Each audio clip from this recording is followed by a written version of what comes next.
Bienvenue dans ce TV Mag du mois de novembre, tourné ici à Saint-Clément-des-Baleines. Saint-Clément-des-Baleines, c'est au nord de l'île et c'est la commune la plus exposée aux tempêtes hivernales. Xynthia a fait d'énormes dégâts dans cette commune. On a voulu y revenir parce que la commune s'est organisée et elle va tenter de se défendre contre les éléments. Et on verra ça tout à l'heure avec son maire, Gilles Duval, qui est notre invité. Auparavant, évidemment, on ouvre par quelques brèves et c'est tout de suite.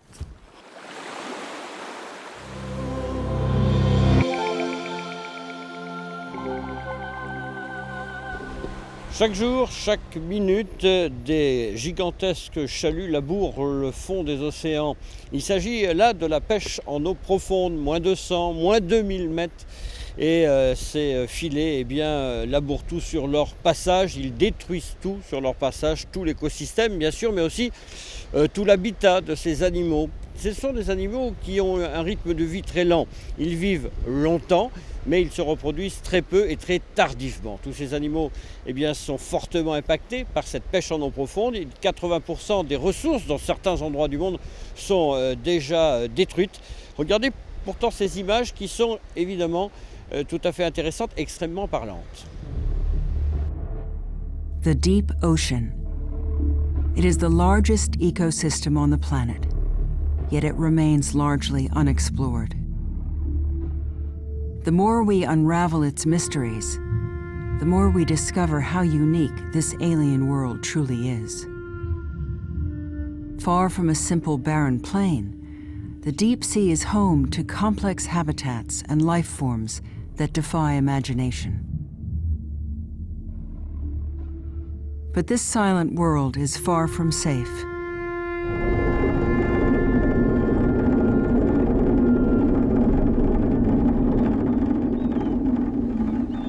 Having depleted fish stocks in shallow waters, industrial fishing fleets are now extending their nets into the deep. Trawlers lower nets the size of football fields into the water. Weighed down by huge steel doors and with large rollers at the front, they are dragged across the ocean floor. These trawls turn ancient habitats into wasteland. Des images signées Greenpeace. Direction la bande de Gaza, où vous le savez, cette bande de terre est privée de beaucoup de choses par l'État d'Israël. Et c'est pour ça que la communauté européenne a décidé de construire une usine de désalinisation pour apporter l'eau auquel ils ont droit aux habitants de la bande de Gaza. Cette usine est actuellement en construction, elle devrait ouvrir prochainement, on vous tiendra au courant bien évidemment, mais regardez ces images, c'est tout à fait parlant là aussi. L'Union européenne vient d'approuver la construction d'une usine de dessalement dans la bande de Gaza.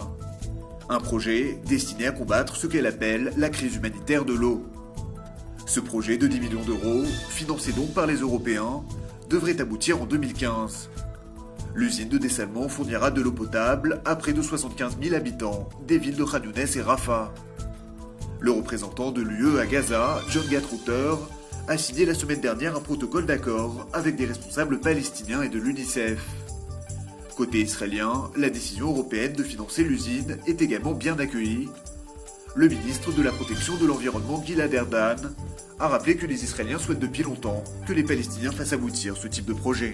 Nous tournons ce TV Mag à Saint-Clément-des-Baleines. On va rejoindre son maire, Gilles Duval. Il va être question de la surcote, bien évidemment, de ces tempêtes qui ont dévasté et coupé l'île de Ré en 3. Il va nous en parler et il va nous parler des mesures aussi qui sont mises en place pour protéger les habitations.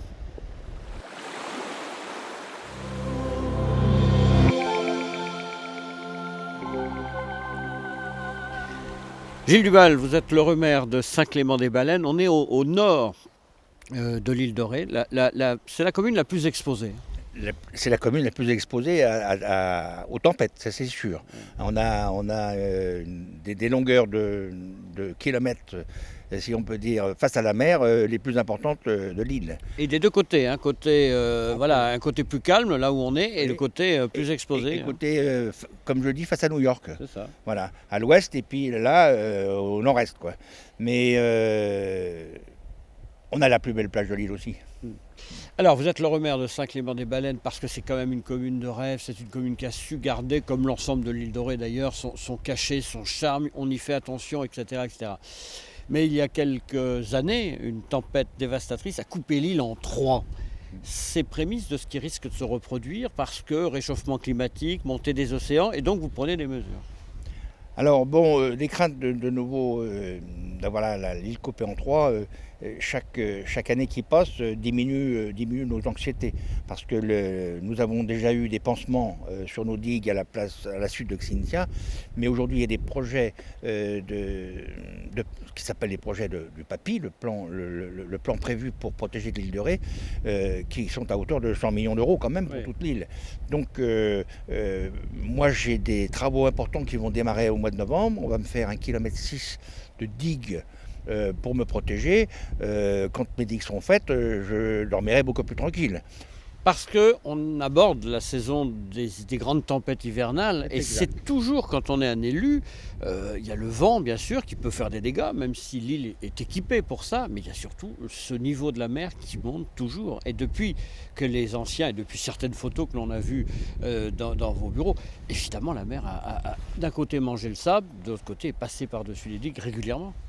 C'est exact, la mer ne nous donne pas l'impression de baisser son niveau comme on aurait pu l'espérer, mais disons que pour l'instant on ne constate rien de catastrophique, si ce n'est que quelques pêcheurs disent qu'ils ont du mal à aller dans certains trous pour pêcher les conches. Pêcher les congres plutôt, mais il n'y a rien de catastrophique pour l'instant. Mais bon, les réchauffements climatiques, pour nous, c'est encore des millimètres. C'est pas du tout plus que ça. Et compte tenu de ce que nous prévoyons de hauteur de digue, justement en prévision de ce réchauffement climatique, a priori on devrait être très sécurisé. Merci, monsieur le maire, de nous recevoir ici. On va maintenant regarder de très très belles images. On le fait à chaque fois. C'est parti, admirez, et je vous dirai très précisément qui nous a ramené ces images de rêve. Évidemment, c'est encore un animal que vous aimez beaucoup. They trawl for tiny shrimps, using their mouths as a net. They are also known as devil rays, and at times they appear to display supernatural powers.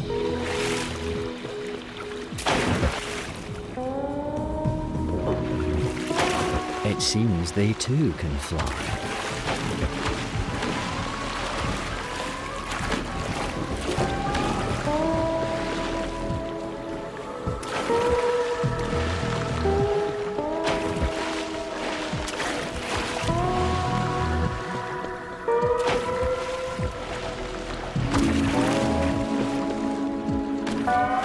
De très belles images signées Patrick Chenel pour BBC One. Voilà, c'est terminé pour ce TV Mag. On se retrouve au mois de décembre, bien évidemment.